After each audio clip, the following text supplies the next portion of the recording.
وہ دسترخوان آراستہ کیا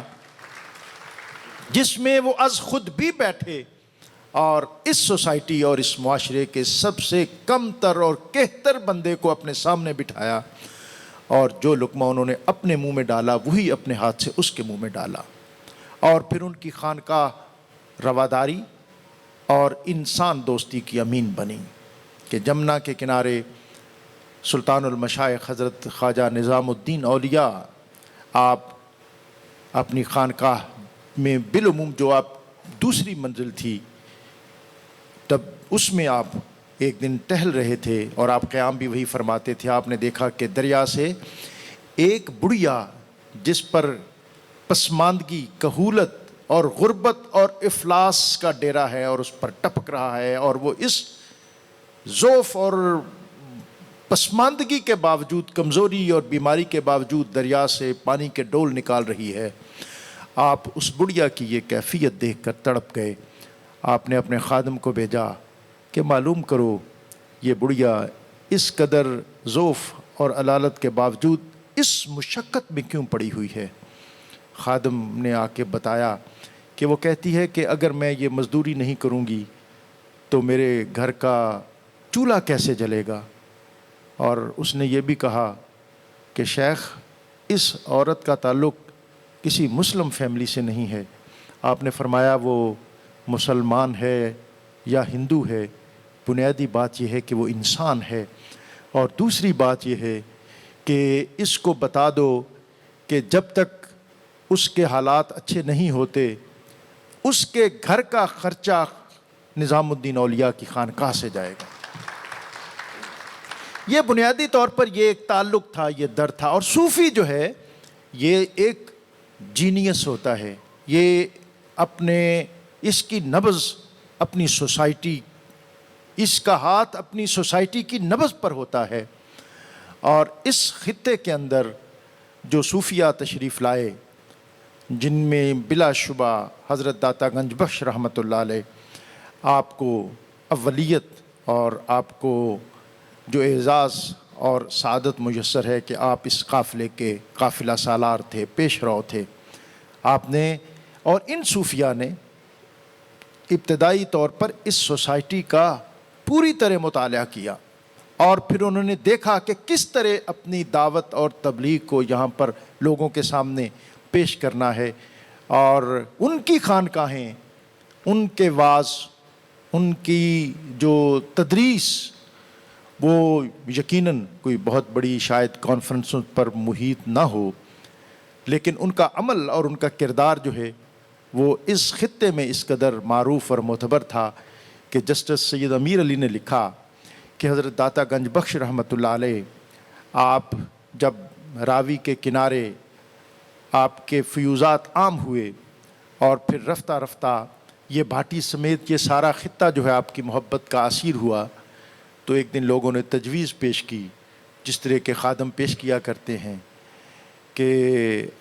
اب اس خطے کا اور اس بستی کا اور اس بھاٹی دروازے اور چوک کا نام اب حجویری دروازہ ہونا چاہیے۔ تو آپ نے فرمایا کہ نہیں، اس کا نام بھاٹی دروازہ ہی رہنا چاہیے، اس لیے کہ یہ لوگ یہاں پر قدیمی رہائش رکھتے ہیں اور مجھ سے پہلے کے رہنے والے ہیں۔ یہ بنیادی طور پر وہ وسعت اور اعلیٰ ظرفی ہے کہ جس کے سبب بالآخر پھر دل پلٹتے ہیں اور ذہن بدلتے ہیں۔ آخری بات جو میں انتظامی حوالے سے کرنا چاہتا ہوں وہ یہ ہے کہ آج جو ہمیں خانقاہوں کا نظام نظر آتا ہے اس کا انفراسٹرکچر تو کسی حد تک موجود ہے، خانقاہ موجود ہے، اس کے اندر لنگر کا اہتمام موجود ہے، اس میں سرائے موجود ہے، لیکن وہ اسپرٹ، وہ جذبہ، وہ ولولہ اور تعلیم کا اور تربیت کا وہ ایلیمنٹ جس کے سبب حضرت خواجہ نظام الدین اولیاء دہلی سے پاک پتن پہنچے تھے، اور وہ جب دہلی میں تھے تو اس وقت آپ دہلی کے سب سے بڑے عالم تھے اور آپ کو بے پناہ علوم اور فنون پر دسترس حاصل تھی۔ اس کے باوجود آپ حضرت بابا فرید الدین مسعود گنج شکر آپ کی خانقاہ میں حاضر ہوئے اور قیام فرما ہو کر آپ نے تربیت کے وہ مراحل طے کیے جو ایک مرید اپنے شیخ کے پاس رہ کر کرتا ہے. اسی طرح حضرت بابا فرید الدین مسعود گنج شکر، آپ ملتان کے اندر قاضی منہاج کے مدرسے میں پڑھتے تھے اور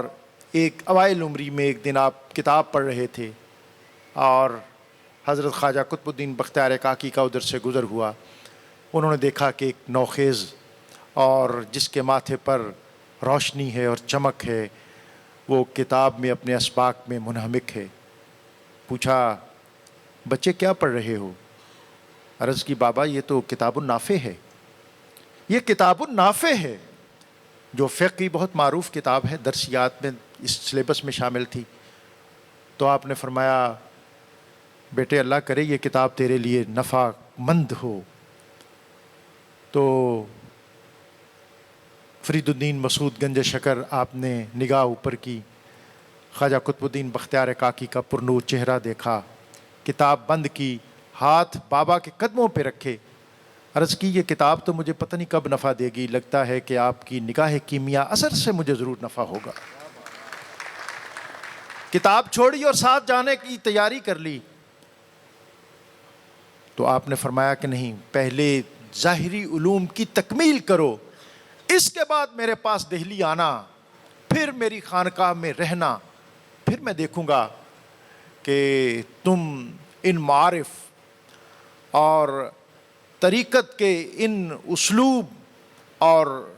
امور میں کس حد تک اور کہاں تک جانے کی صلاحیت اور استعداد رکھتے ہو.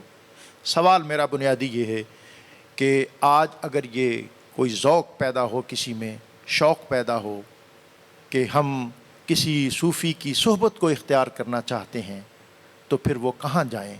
اور سلوک کو کوئی سیکھنا چاہے تو وہ کس طرح سیکھے؟ کیا لیکچر سے، کیا ڈسکشن سے، کیا سیمینار سے ہم ان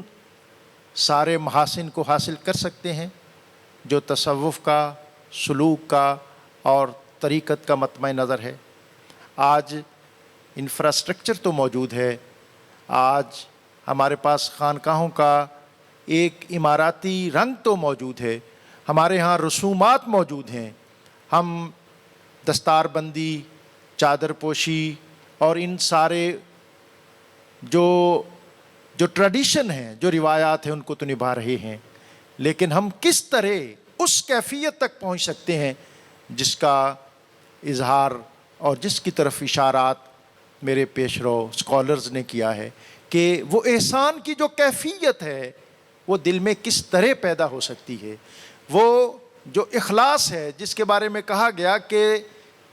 انسان کو پیدا کیا گیا ہے عبادت کے لیے، اور پھر عبادت کون سی عبادت؟ یہ ہماری بے ربط عبادت کہ صفیں کج کج دل پریشاں سجدہ بے ذوق، کہ جذبے اندروں باقی نہیں ہے. اس کیفیت کو جو ہمارے صوفیاء کا ترہ امتیاز تھا، جو ان خانقاہوں سے نکلتا تھا، جو ان سلاسل کا حقیقی فیضان تھا، اس تک ہم کس طرح پہنچ سکتے ہیں اور اس منزل کو ہم کس طرح حاصل کر سکتے ہیں؟ میرے خیال میں آج کے عہد کا تصوف کے حوالے سے، صوفی ازم کے حوالے سے ایک بہت بڑا سوال اور ایک بہت بڑی طلب اور تڑپ، کسک اور سسک اس کے اندر موجود ہے کہ جب ہم ان خانقاہوں کو اور پھر ان خانقاہوں سے منسلک مختلف شخصیات، ایک طرف ہم یہ پڑھتے ہیں کہ جیسا ابھی ذکر ہوا ہے کہ حضرت داتا گنج بخش نے بھی فرمایا کہ تصوف حسن اخلاق کا نام ہے،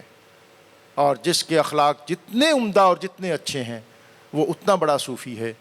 اور اس کے ساتھ ہم دوسری طرف پھر یہ دیکھتے ہیں کہ ہمیں وہ معیار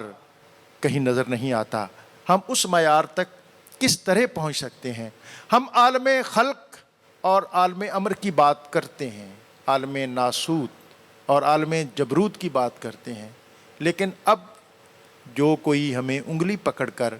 ان منازل تک لے جائے جن کی باتیں ہم کتابوں میں پڑھتے ہیں، آج ہمیں ان لوگوں کی تلاش ہے۔